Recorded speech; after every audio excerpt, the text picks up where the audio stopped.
El Instituto de Democracia y Derechos Humanos de la PUC presenta Amigos con Derechos, un podcast para comprender cómo los derechos humanos impactan en nuestras vidas. Bienvenidos a un nuevo episodio.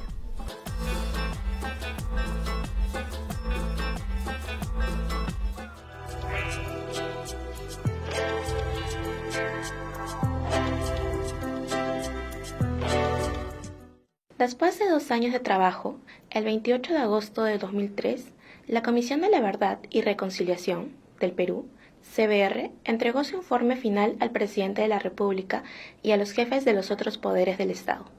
Los resultados del informe tienen importancia no solo para fundamentar las recomendaciones de justicia y reparación a las víctimas del conflicto armado interno que asoló al Perú entre 1980 y el 2000, sino para revisar la historia reciente del país y para enriquecer y renovar la agenda del debate político e intelectual.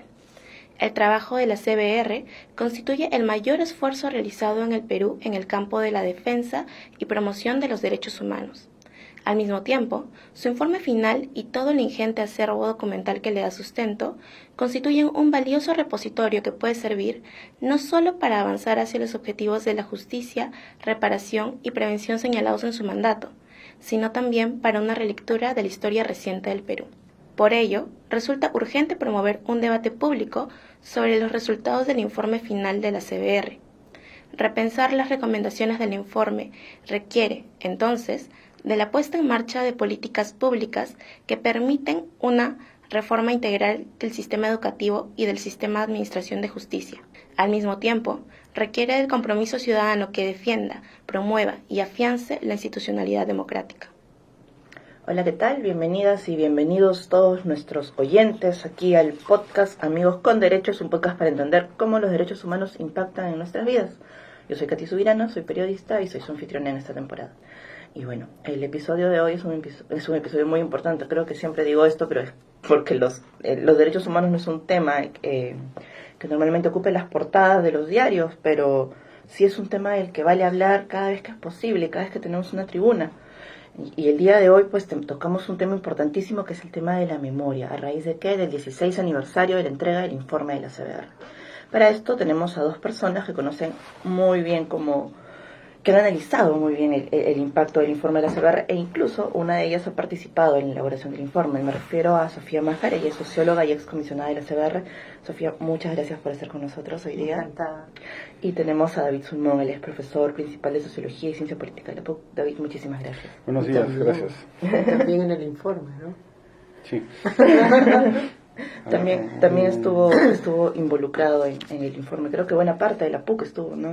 Ahí involucrado. Bueno, no, yo soy sanmarquina. Sí, recuerdo cuando le hicieron un homenaje en la Casona hace años por haber participado en el informe. Sí, yo estaba ahí. Yo estaba ahí en mi calidad de estudiante. Sí, bueno, entonces, nada, podemos empezar a hablar de cómo 16 años después de que se presentó el informe, pues todavía no tenemos un norte en cuanto a lo que significa la reconciliación. Y esto porque el informe es las siglas sabemos, CBR, Comisión de la Verdad y la Reconciliación. El informe, muchos dicen que no dice exactamente la verdad. No ha sido adecuadamente, no sé si no fue adecuadamente socializado con la población, o cuáles creen ustedes que fueron las cosas que impidieron que el informe sea aceptado positivamente por todos. Está bien, es difícil lograr un consenso unánime a veces, sobre todo en un país tan dividido como el nuestro, pero son muchas las críticas que suscitó, y son críticas que se escuchan a veces con voces muy altas, que se escuchan muy alto, a diferencia de las voces que lo defienden. No sé cómo lo ven ustedes. Yo creo que el informe de la Comisión de la Verdad y todo el proceso, que fue, creo, lo más importante de la Comisión, esos 2 años y medio, ¿no? O sea, yo creo que lo que sucede es que rompe un imaginario, ¿no? Hasta ese momento el imaginario sobre el conflicto era Sendero, los terroristas, mataron un montón de gente. Y lo que hace la Comisión de la Verdad es que agrega a un perpetrador, y que son las fuerzas de orden del Estado, o sea, agrega a los militares fundamentalmente, y además critica duramente a los políticos que no hicieron nada sobre esto, ¿no? Que se desentendieron. Y eso creo que es lo que ha levantado como indignación del sector que no estaba dispuesto a cambiar ese imaginario sobre el conflicto. Yo creo que es recontra importante, ha sido recontra importante el informe porque saca a la esfera pública lo que miles de peruanos sufrieron, y creo que por más que no se haya leído el informe, hay la sensación o el entendimiento de la opinión pública de que fue más grave de lo que se había pensado, ¿no? ¿Sí? O sea, yo sí creo que es un parteaguas en lo que significa lo sucedido en esos años de violencia en el país. Sin duda es un parteaguas, pero creo que, ¿cómo evalúan ustedes, no sé, David, tú cómo ves el compromiso del Estado en cuanto a asumir el resultado del informe de la Comisión de la Verdad?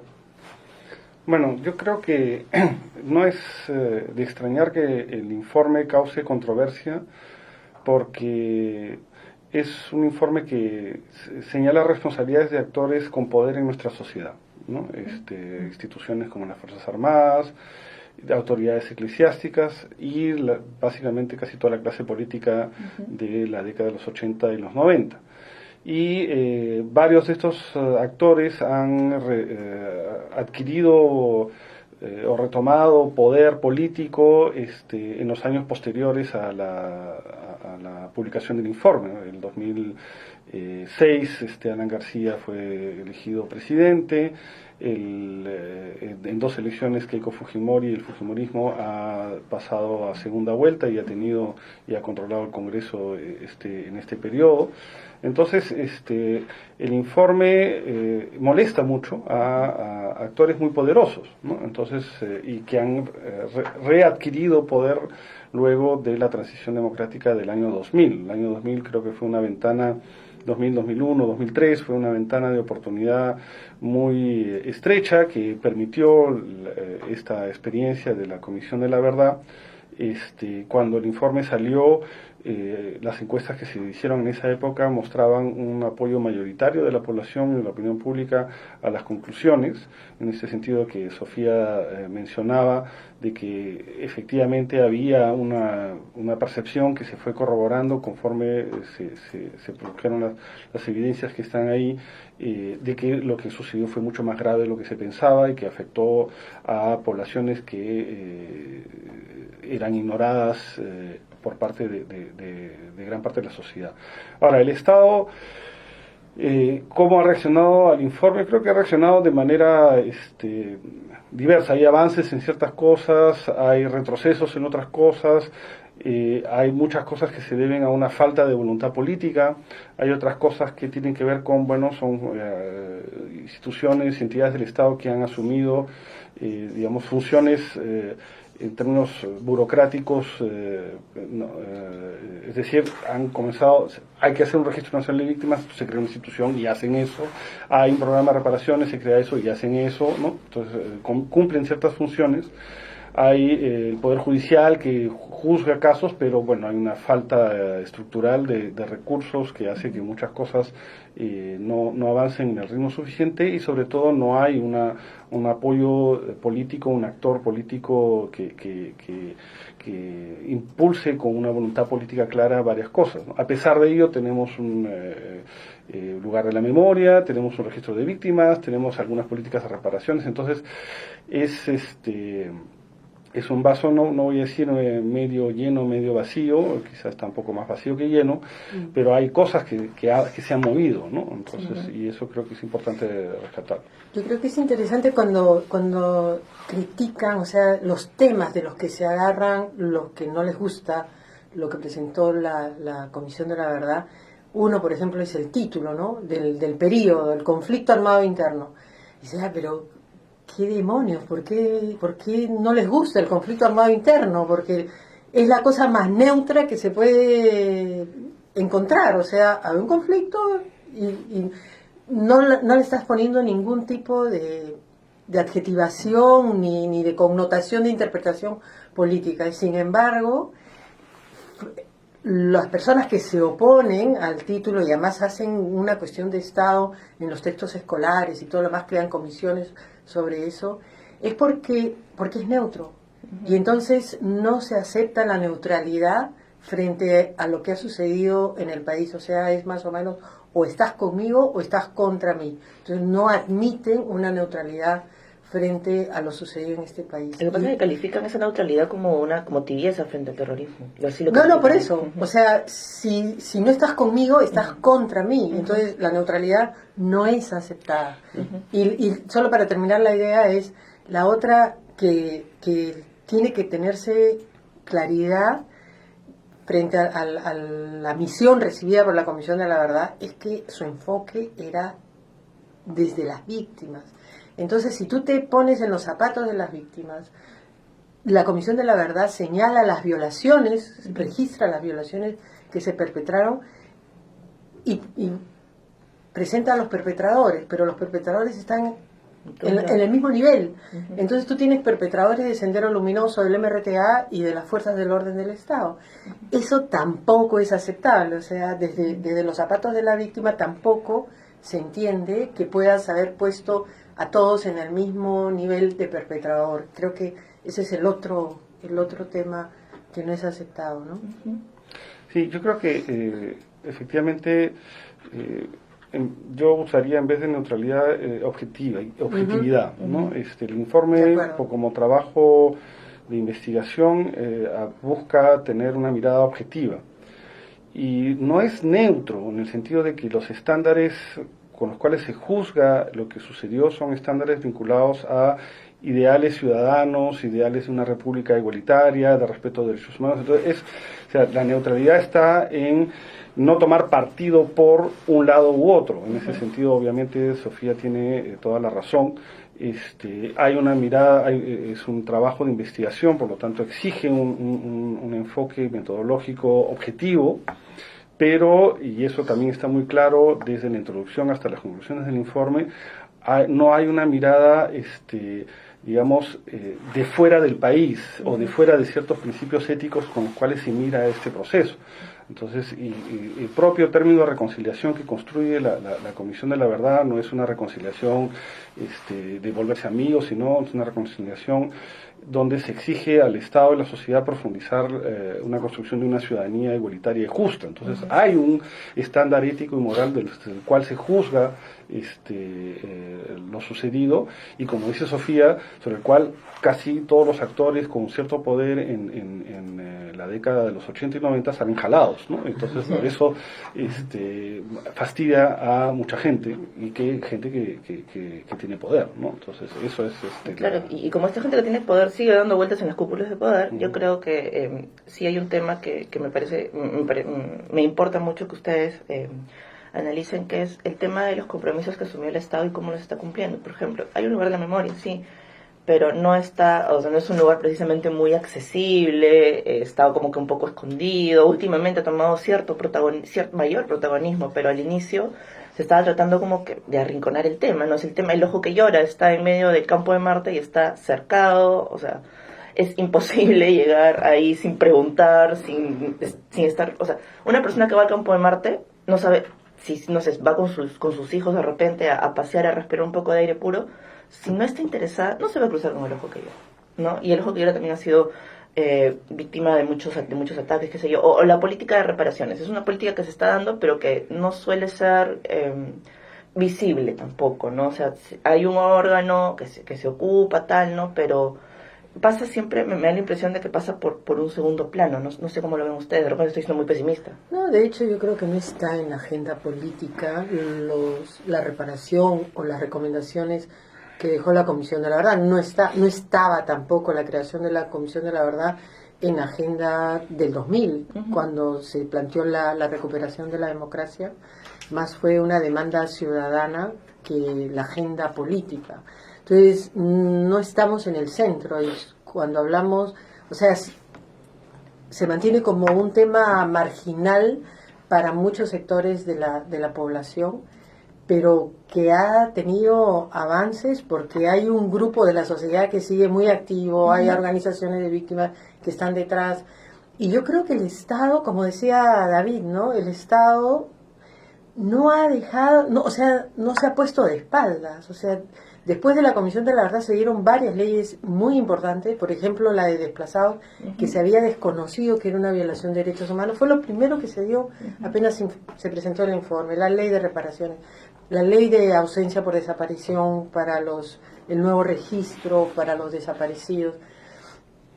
Y ahora lo que más costó, después de 15 años, la ley de búsqueda de desaparecidos, que creo que para mí en proyección es casi como una nueva comisión de la verdad y que no tiene límites de tiempo y podrá darse todo el tiempo que requiera para hasta encontrar y saber detener una historia de qué es lo que sucedió con cada uno de los desaparecidos. Entonces sí hay como una atención de parte del Estado y del Congreso también, que ha dado las leyes que se tenían que dar para atender los temas pendientes del conflicto, pero sigue siendo, incluso está en la currícula de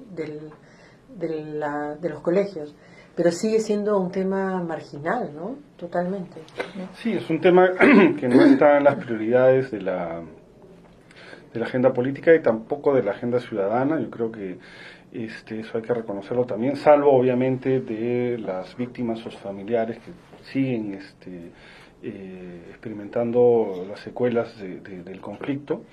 Creo que el Perú desde el 2003 hasta el 2014 se transformó enormemente como sociedad y surgieron otros temas, ¿no? O sea, el Perú, la economía creció 3 veces, entonces es otro país al del 2000, no solamente en términos de cómo mira su pasado, que a veces no lo mira mucho, en realidad, pasado peruano no se mira mucho, eso es una sociedad que está más preocupada por el presente, por el futuro, más el presente que el futuro, diría yo, porque tampoco invertimos mucho en el futuro, pero entonces creo que no hay, y ante la ausencia de un actor político, un movimiento social más fuerte, más ubicado en el centro de la sociedad, es difícil que se empuje mucho más. Eso es diferente a lo que sucedió en Argentina o en Chile, donde las víctimas eran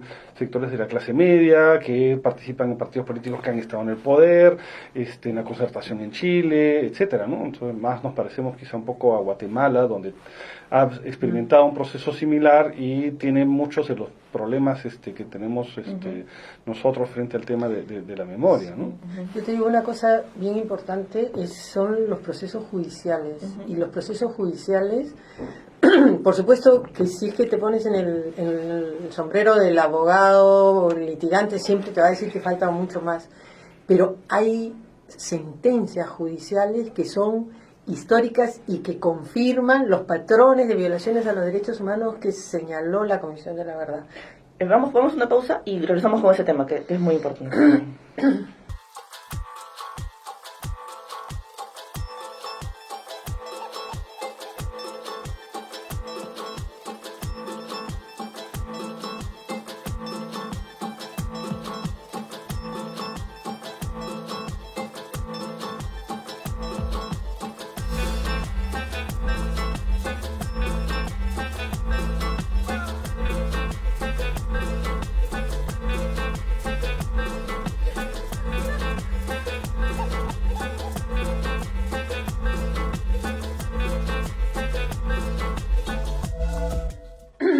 Bueno, seguimos con Sofía Maher y David Sudmont.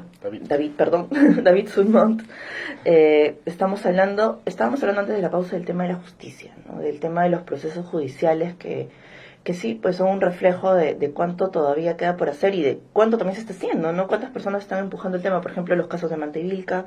La Coordinadora Nacional de Derechos Humanos está muy involucrada empujando ese tema y ha logrado un poquito de visibilidad, ¿no? O sea, Sofía, te había cortado antes de la pausa. Sí, yo creo que hay varios, o sea, se han dado muchas sentencias, pero me parece como para resaltar sentencias que marcan hitos en lo que denunció, lo que confirmó, lo que informó la Comisión de la Verdad.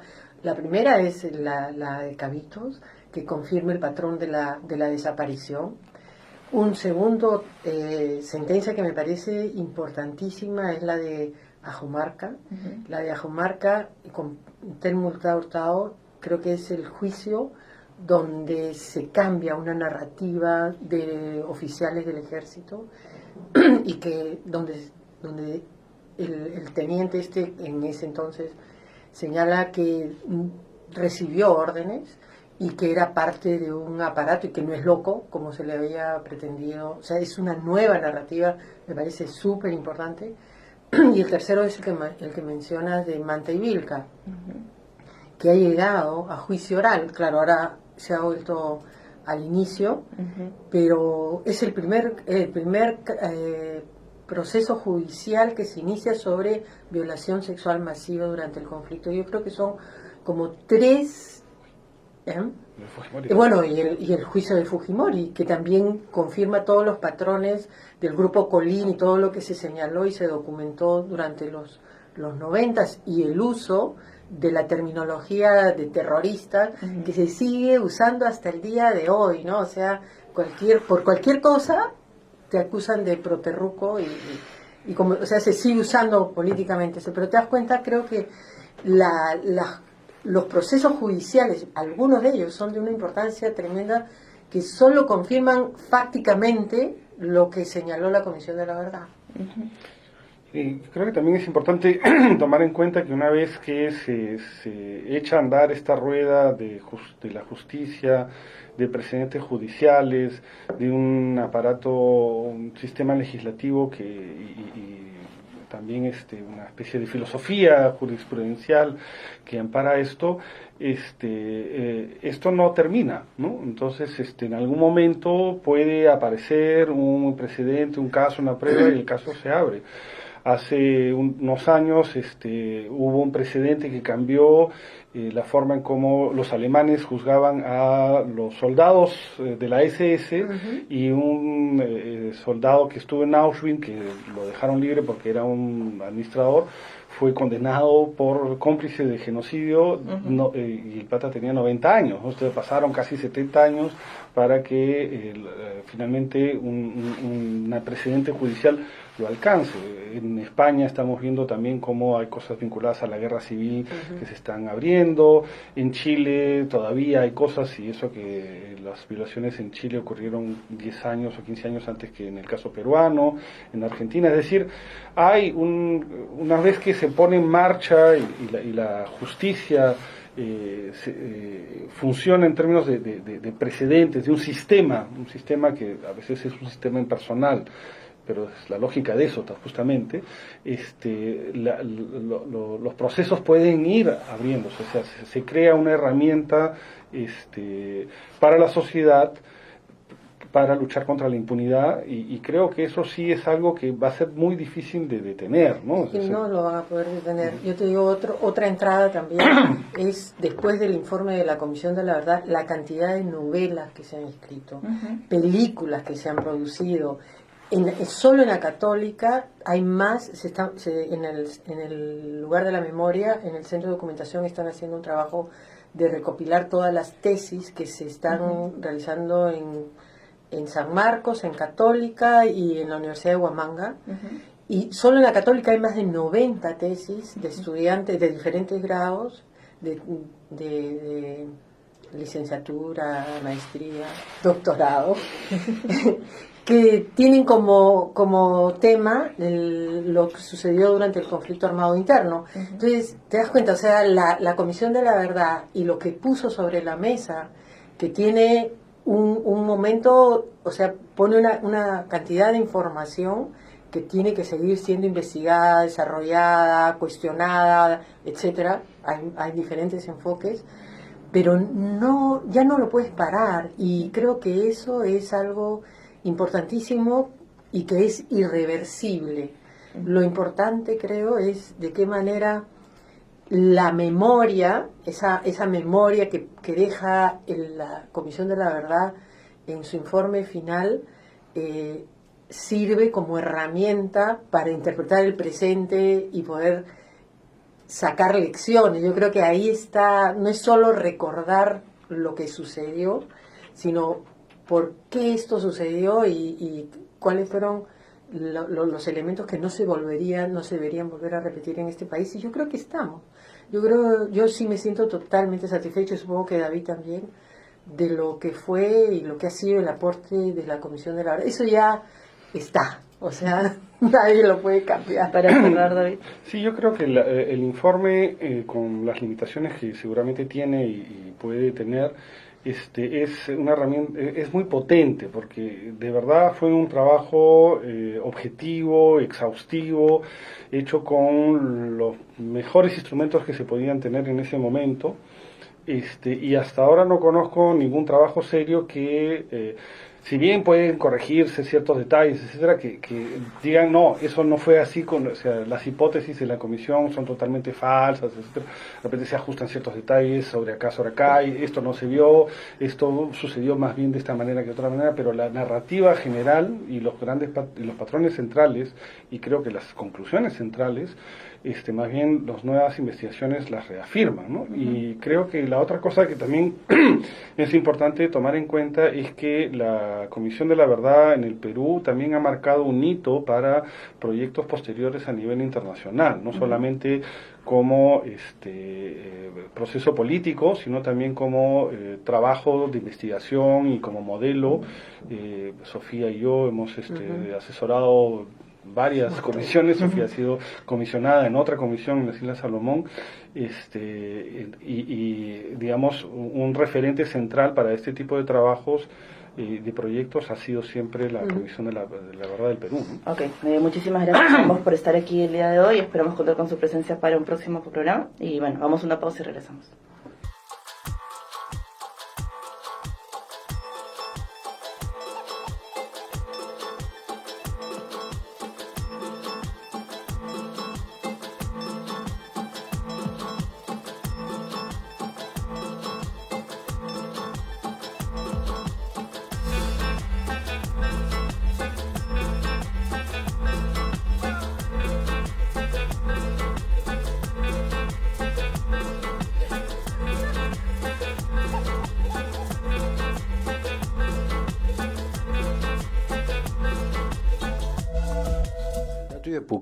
De acuerdo al historiador peruano Jorge Valdés Morgan, el cine sobre el conflicto armado interno conforma el acervo fílmico más importante, dada su condición audiovisual y de medio de masas, para realizar una investigación sobre la sociedad peruana en el contexto de las últimas 2 décadas del siglo XX. En él se puede encontrar una serie de imaginarios y representaciones producidos y aceptados por parte de la sociedad peruana, que a la postre conforman las mentalidades que se tienen sobre la guerra interna. Esto fue el Dato de PUC. Bueno, estamos ahora en el segundo bloque del programa de hoy, Amigos con Derechos, un podcast para entender cómo los derechos humanos impactan en nuestras vidas. El día de hoy estamos tocando el tema del impacto de la CBR en el Perú, pero no solo de la CBR, sino el tema de la memoria. Y en el bloque anterior hablaba Sofía Maher de la cantidad de trabajos, de productos culturales que se han producido en nuestro país después del informe de la CBR, ¿no? Y hablaba de películas, hablaba de libros y hablaba de tesis, de trabajos académicos. Entonces, para hablar específicamente de cine, hoy tenemos a 2 personas que saben mucho del tema, que manejan mucho y muy bien el tema. Tenemos a Makena Bulfey, es antropóloga, investigadora y directora de la maestría de antropología visual de la PUC. Makena, muchas gracias por estar aquí. Y tenemos a Alonso Quinteros, experto en cine regional peruano. Actualmente está desarrollando el proyecto ADOC, Archivo del Cine Documental Peruano. Tremendo trabajo el que te has cargado, Alonso. Pues bueno, como decía Sofía Maher, ¿no? Es después de del informe de la comisión que empiezan a producirse más trabajos audiovisuales, más productos culturales relacionados al tema de memoria y conflicto armado. Bueno, yo no diría, o sea, es lo que creo que con el trabajo de la CBR en realidad se da como una suerte de digamos que aparece o emerge con mayor notoriedad el trabajo de, digamos, en términos de cultura material, también de cultura visual, producciones vinculadas al tema de memoria. Pero en realidad desde los años 80 ya tenemos producciones vinculadas al tema de memoria, ¿no? La Boca del Lobo, por ejemplo, si hablamos de cine, ¿no? El más claro, digamos, el más emblemático es durante el conflicto, ¿no? Incluso los trabajos, por ejemplo, si reviso mi trabajo sobre retablos y representaciones de memoria, se hace sobre todo en la segunda mitad de los 80 e inicios de los 90, y eso es antes, mucho antes de la CBR, ¿no? Que es cuando Florentino, Nicario, Gilberto, Claudio, todos ellos comenzaron toda una línea de trabajo vinculado a pensar qué es lo que estaba sucediendo en Ayacucho en esos momentos, ¿no? Y también, por ejemplo, si revisamos el trabajo de Olga González sobre las tablas de Sarwa, es lo mismo, ¿no? Y el pumpín, las tablas, toda esa producción es desde mediados de los 80 y sobre todo en los primeros años de los 90. Se vuelve muy importante. El trabajo de campo, por ejemplo, de Jonathan Ritter, que él lo comienza hacia fines de los 90, pero en realidad son canciones de pumpín que ya venían entonándose en festivales, pero durante toda la década de los 90, ¿no? ¿A qué te refieres con pumpín? Disculpa. Pumpín es un género musical de carnaval de la zona del centro de Ayacucho, de Víctor Fajardo principalmente, y el pumpín se utilizó mucho para contar la guerra, o sea, para cantar y contar, ¿no? Y eso es música que se hizo básicamente desde fines de los 80 e inicios de los 90. Entonces digamos, lo que sucede es que no eran producciones, podríamos decir así, que tuvieran una circulación mayor, ¿no? Tenían más bien una circulación bastante restringida, salvo La Boca del Lobo, que sí, digamos, se vio en cine, ¿no? Los otros eran otros tiempos para el cine peruano. eran otros tiempos para el cine peruano, pero los otros eran, digamos, tenían una circulación mucho más reducida, ¿no? El pumpín era canciones de festival, el local, ¿no? En Ayacucho. Los retablos se hicieron básicamente encomendados, en algunos casos para algunas personas o por voluntad de los propios artistas, pero no se vendieron, por ejemplo, ¿no? Ellos los mantuvieron en sus propias colecciones personales. Entonces, digamos, lo que cambia creo que es la circulación, ¿no? Y lo que cambia creo que es el uso, si quieren, de espacio público para poder hacer de estas piezas, alguna manera mostrarlas como evidencia o como, digamos, en su fortaleza para comunicar temas vinculados a memoria, ¿no? De la historia reciente. Y Alonso, en el trabajo que estás haciendo para este proyecto de archivo de cine documental peruano, ¿qué has encontrado al respecto?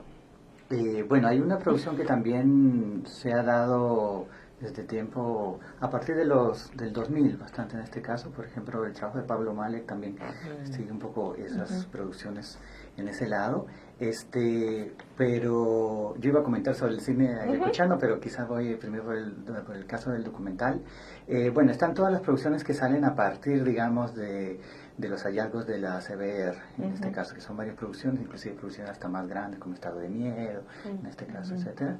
Esas son toda una línea de producciones en este lado, e inclusive las que son también adjudicadas, que van a la par de la comisión, ¿no? En este caso. Pero después hay otras producciones que comienzan a salir, interesantemente, más posteriormente, que van sobre otras temáticas que quizás no son cubiertas tanto en este lado, que también van por una relación que también se da en otros lados de películas de memoria en Latinoamérica, que ya son, por ejemplo, por un lado, los hijos de, ¿no? Los hijos ya sea entonces de exmilitantes, ¿no? En este caso, o ya sea gente estuvo involucrada con Sendero, con el MRTA, en ese lado. Entonces ahí tenemos ejemplos, por ejemplo, de alias Alejandro, ¿no? Es el hijo en este caso, o por ejemplo de Sibila. Entonces, lamentablemente filmes que, por ejemplo, todavía son muy difíciles que los puedan ver las personas abiertamente acá, ¿no? Entonces hay todavía esa brecha abierta en ese lado.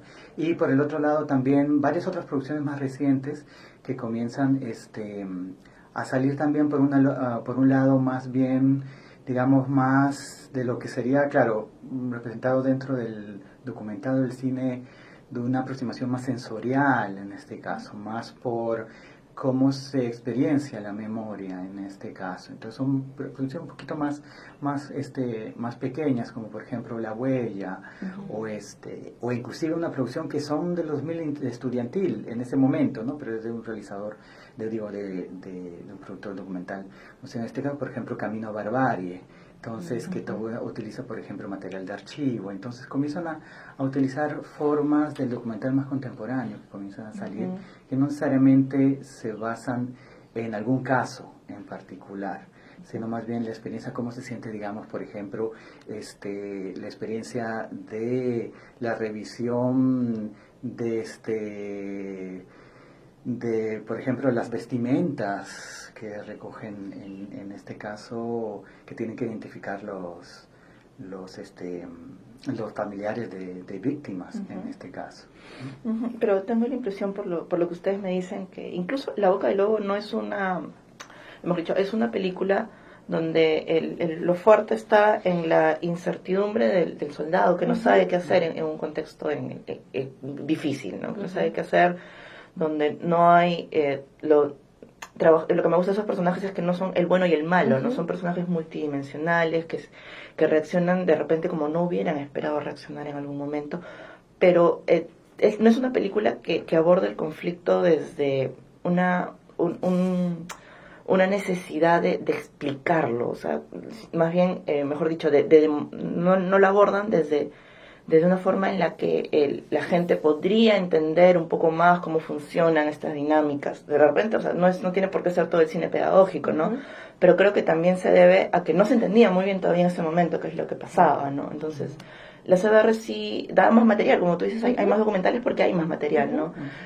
Creo que en ese tiempo también, tú hiciste tu investigación entre 80 y 90, me dices, pero era difícil hacer investigación en ese tiempo. No, yo hice la investigación en realidad la comienzo en el 2000, ¿no? Okay. Pero las producciones sobre las cuales trabajo fueron principalmente hechas desde fines de los 80 y a lo largo de los 90, ¿no? Yo me imagino que tuvieron algunas dificultades para hacer la investigación, el trabajo de campo, ¿no? Sí. Y eso también limita, creo, un poco la producción que se puede dar. Ahora, hay una curiosidad que tengo que me gustaría que me ayuden a resolver, que es, hablamos de memoria y lo relacionamos directamente con el tema del conflicto armado. Y recién ahora tengo la impresión de que estamos tratando de retroceder un poquito antes del conflicto armado, y ese retroceder, de repente, también nos puede dar luces para entender este conflicto, ¿no? O sea, por ejemplo, en el Festival de Cine se presenta La Revolución y la Tierra, que es un tema que es todavía medio difícil de plasmar en un producto cultural como una película, un libro, un documental, por las reticencias que tiene el tema de Velasco, ¿no? Pero yo digo, si no retrocedemos un poquito antes del 80, de repente todavía eso hace que nos falten elementos para valorar lo que pasó en esta época, ¿no? Bueno, pero yo creo ahí sí que el informe final de la CBR tiene un peso muy importante porque tratan en realidad de mirar hacia atrás, ¿no? Eso es bastante distinto a lo que encontramos en el lugar de la memoria, ¿no? O sea, el lugar de la memoria corta la línea de tiempo, a pesar que ahí tenemos historiadores involucrados en el guión, ¿no? Lo corta, ¿no? Entonces, pero el informe sí te presenta, digamos, te contextualiza históricamente una serie de relaciones bastante tensas, un estado fragmentado, ¿no? E ineficaz, podríamos decir, ¿no?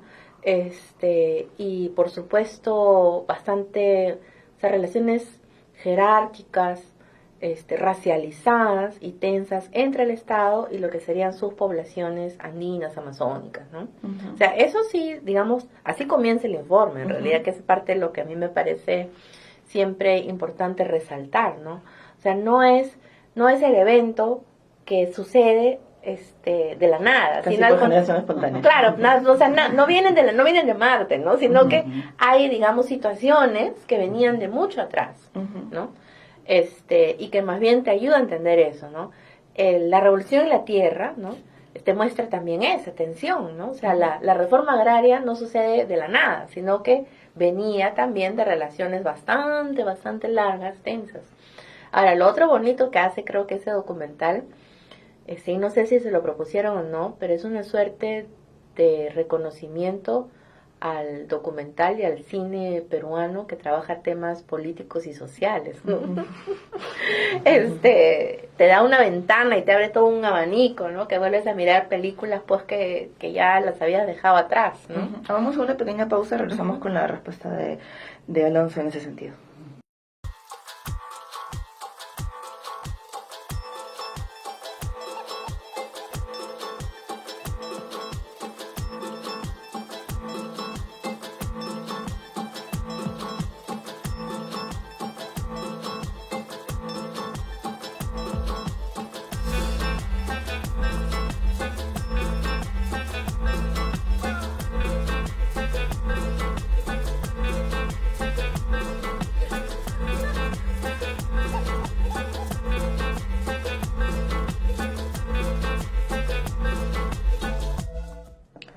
Bueno, regresamos al último bloque de Amigos con Derechos del episodio de hoy. Y Alonso, ¿tenías algo que comentar a lo que había dicho Maquena? Sí, coincido con lo que está diciendo Maquena. Es interesante, claro, de esos aspectos importantes que cubre la comisión, se reflejan también en las producciones inclusive ayacuchanas, en este caso, porque hay que tomar en cuenta que es a mediados de los 90, en este caso que surge, digamos, este movimiento del cine ayacuchano. Lo interesante es que esas primeras películas, o al menos inclusive la primera película, Lágrimas de Fuego, trata ya sobre, digamos, los efectos que tiene, digamos, la violencia, el post-conflicto, que digamos que ya comienza en esa época en ese lado, sobre, por ejemplo, el pandillaje, en este caso. Entonces, es interesante en este caso. Después hay toda una serie también de películas ya posteriores que tratan diferentes temáticas en ese lado, pero no son muy conocidas porque no solamente igualmente como los retablos, como el otro lado, pues tienen solamente esa circulación al principio interna en este caso, en la región, inclusive propio nomás Huamanga, en ese lado, y que tratan temas de la violencia en ese momento, pero después inclusive, digamos, otros momentos sobre el posconflicto. Inclusive, yo diría que inclusive hace una relectura del posconflicto, algunas de las películas más recientes en este caso, por ejemplo, como secuelas del terror, en este caso, o inclusive películas que comúnmente la gente ha identificado, digamos, con las figuras mitológicas, en este caso, o digamos con leyendas, como por ejemplo esta más reciente, en este caso Bullying Maldito, en este caso que toma en cierta manera esta María cuestión Marimacha. sobre María Marimacha, aunque de alguna otra forma diferente, como una serial killer andina, en ese lado. Lo que está ahí detrás de alguna manera es, digamos, una lectura de todos esos rezagos que están ahí, de todas esas injusticias que todavía están muy presentes en este caso, e inclusive acá directamente hacia la figura de la mujer o de alguien que como que se aparta de la norma, ¿no? En este caso. Entonces es interesante en ese lado. Por el lado de los documentales, es interesante lo que estaba hablando porque también es algo que está saliendo ahora en ese lado, porque también está presente, digamos, en el caso de la película de Hugo Blanco. A mí me chocó en un momento, bueno, no voy a decir muchas cosas para que la gente todavía no lo vea. Comienza poniendo una frase de la Comisión de la Verdad. Entonces es una preocupación de la propia realizadora esta mezcla que se dado en cierta manera de los movimientos anteriores, ¿no? En este caso la toma de las tierras, digamos la guerrilla anterior en este caso, cómo se mezcla, digamos, con todo lo de Sendero. Pero es una preocupación más o menos actual, ¿no? Actual, sí. Lo que pasa es que en realidad es también una consideración que tanto todo el conflicto armado tan ha causado dentro del imaginario y todas las historias personales de las personas, que casi ha solapado toda esta historia anterior. Entonces, como que ahora apenas están como que saliendo a relucir. Pero hay tesis ahí, sí. Sí, claro. O sea, en tesis, por ejemplo, en Ayacucho, la tesis de Nori Cóndor o la tesis de Nelson Pereira. Nelson es historiador, Nori también. Y Nelson está haciendo su doctorado en la Católica, en el programa de Estudios Andinos. Y, por ejemplo, la tesis de Nori trabaja sobre problemas de litigio de tierras en la zona norte de Ayacucho, donde mucho de los que eran problemas intrafamiliares, en realidad conflictos intrafamiliares por tierras, se ve, digamos, traslapado con el conflicto, ¿no? Con el Mir que aparece en toda esa zona. Entonces todo se vuelve, y cuando aparece Sendero, digamos, los comienzan a pensar que en verdad era la guerrilla que regresaba, ¿no? Y todo se entremezcla también con los litigios, digamos, y los grandes pleitos intrafamiliares por tierras, ¿no? Y Nelson, que trabaja también en lo que es la zona de Huanta, ¿no? También observa, digamos, fenómenos, pero esos, digamos, son trabajos, si quieres, desde la academia, ¿no? Claro. O sea, para que veas también la relación de lo que es el trabajo académico con lo que va a ser el cine, ¿no? La producción de cine, en tanto esas reflexiones comienzan también a aparecer. Claro, lo que hace la producción después del cine y la literatura, ¿no? Y claro. del cine ficción y cine documental, ¿no? Pero hay un tema, ¿no? Que más, no sé, recuerdo cuando se estrenó la película La Última Tarde, un comentario bastante general en redes fue a otra película sobre terrorismo. Pero en realidad no es que haya tantas películas sobre el tema, ¿no? Creo que ahora que pasó el festival, también tuve la oportunidad de conversar con una crítica de cine argentina, que ella me decía que o sea, que en Argentina sí se había producido muchas películas sobre el conflicto, y que ella sentía que se había agotado un poco la fórmula, ¿no? Que te faltaban nuevas formas de abarcar el tema, y que era un tema del que estaba bien que se hable y tal, ¿no?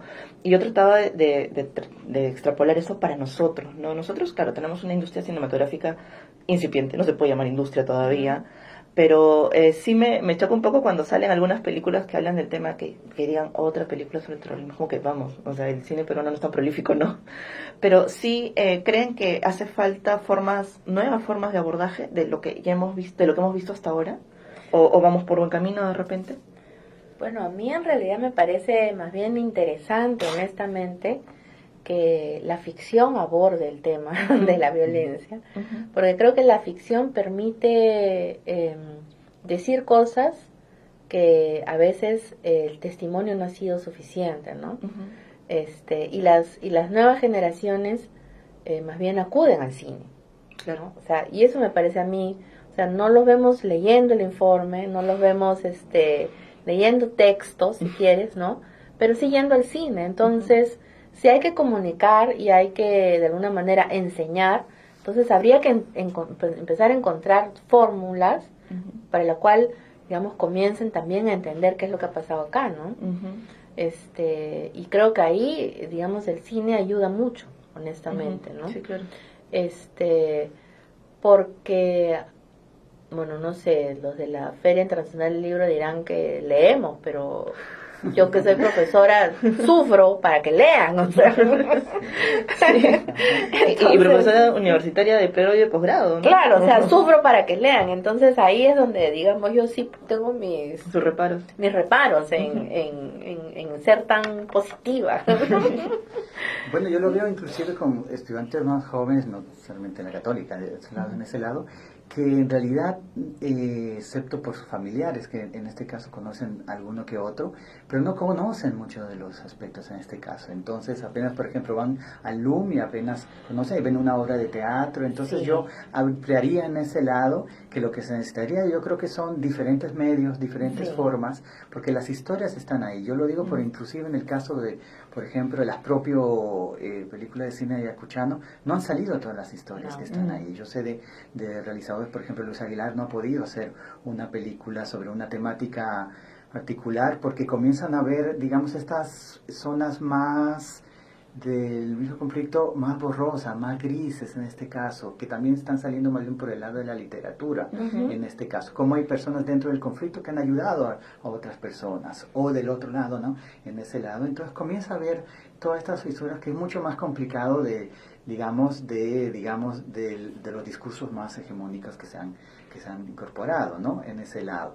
Y por el otro lado, yo creo que están saliendo, quizás ahora en el caso del documental, toda una efervescencia como, digamos, vamos a ver todas estas otras historias que no están ahí, que al mismo tiempo es que nos ayudan también a repensar el conflicto, también, porque son rezagos y brechas que están aún presentes, ¿no? Una última pregunta para ya cerrar el programa del día de hoy, que de verdad ha estado muy muy muy bonito porque me gusta mucho hablar de cine.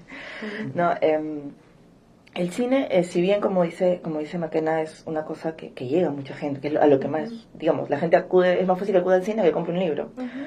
Pero, sin embargo, hay un tema, ¿no? El hecho de que se trate este periodo tan complejo de la historia del Perú en la ficción, ¿qué responsabilidades supone, no? Porque se habla mucho de las libertades que puede tener la ficción. Voy a poner un ejemplo completamente banal. La gente criticó mucho la última película de Indiana Jones porque decía que Indiana Jones dijo que aprendió quechua en México, ¿no? Que fue una licencia. Es un ejemplo completamente banal. Pero a lo que voy es, ¿cuáles son las licencias que se puede tomar y no al hablar de un tema tan delicado, ¿no? ¿Cómo lo ven ustedes? Uy, estoy acordándome de la película esta que ve el caso de el periodista Ayala, no me acuerdo. La última noticia, creo que es. No, la última noticia. Claro, y las familiares se molestaron, ¿no? Porque si bien, digamos, se recrea en ficción el caso, se toman libertades sobre, no voy a contar la película, pero se toman libertades sobre cómo se cierra en la película, que no es lo mismo de cómo, digamos, de lo que sucede, ¿no es así? Entonces, ahí hubo un choque, ¿no? Y claro, o sea, porque nosotros, digamos, tenemos un conflicto que es reciente y tenemos las personas que están ahí, ¿no? Entonces, que si esperan que se trata sus casos, los casos se traten de la manera tal como fueron, ¿no? Ahí es donde aparece esa voz testimonial, si quieres, ¿no? Muy fuerte, marcado, ¿no? Salvo que el director, pues no sé, como Palito, ¿no? Que decía, esto es ficción, son muchas historias contenidas en estas películas, que condensaban estas películas y no necesariamente retrataba una historia específica, ¿no?